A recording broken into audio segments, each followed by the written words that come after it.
A cidade de São Paulo completa neste sábado seu aniversário de 466 anos. Aqui no Arquivo Público do Estado de São Paulo estão guardados inúmeros documentos que registram momentos importantes dessa história. No vídeo de hoje, nós vamos trazer alguns deles até vocês, para juntos contarmos essa trajetória.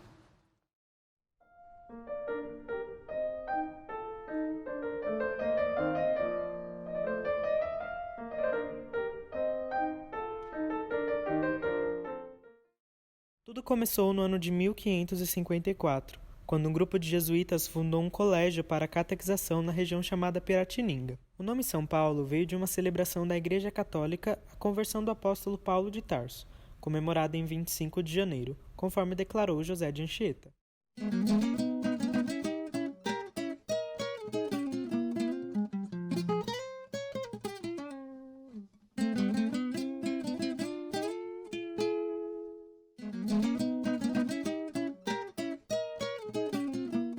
A região era repleta de rios, o Tamanduateí, Tietê, Anhangabaú. Sendo assim, o vilarejo estava cercado por águas de todos os lados. Aliás, esses rios foram importantes para definir a estrutura da cidade. Durante muitos anos, o povoado permaneceu isolado do restante da colônia.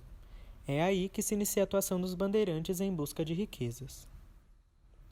Quase 300 anos após a fundação daquele colégio, São Paulo seria palco de um dos acontecimentos mais importantes do Brasil, a proclamação da independência em 1822, que aconteceu no Ipiranga.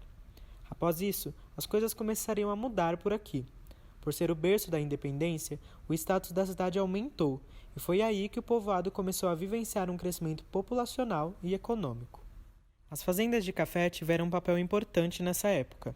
A cidade e o estado de São Paulo tornaram-se os mais importantes produtores nacionais do grão. Essa produção em massa fez com que a cidade vivesse sua Belle Époque. Foi através do ciclo do café que a cidade começou a se expandir. Mas vocês lembram que dissemos que a região ficava isolada? Pois é. Para transportar toda essa produção de café, a cidade precisou pensar em métodos que a ligassem a outras regiões que também eram importantes. O meio de transporte implementado é um dos mais utilizados até os dias de hoje. E as ferrovias se espalharam.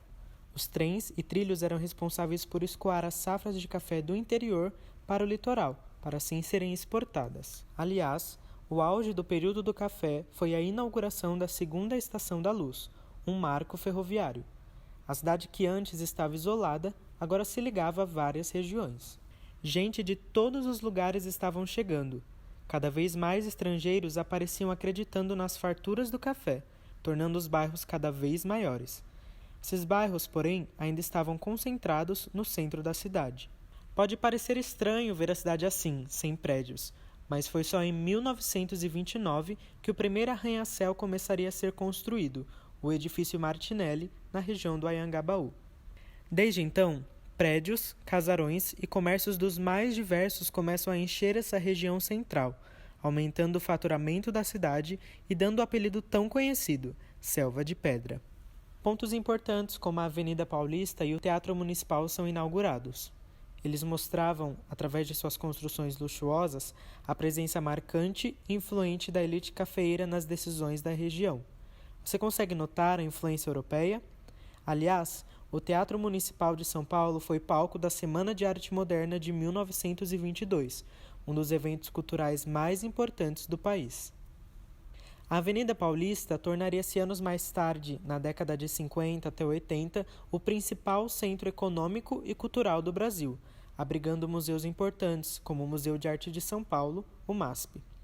A importância da capital agora estava se expandindo para o âmbito internacional. Foi também nessa época que São Paulo precisou pensar em novas maneiras de se locomover, já que o espaço estava ficando cada vez menor, visto que a população aumentava de tamanho a cada década, passando dos milhões.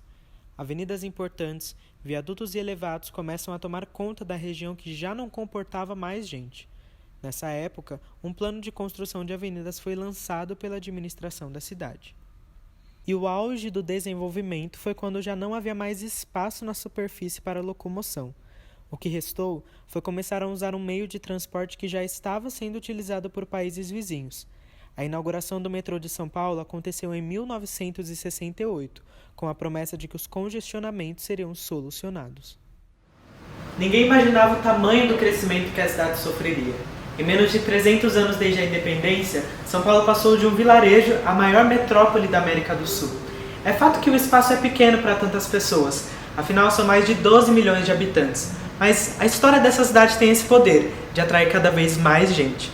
Nós, do Arquivo Público do Estado de São Paulo, desejamos os parabéns à capital paulista.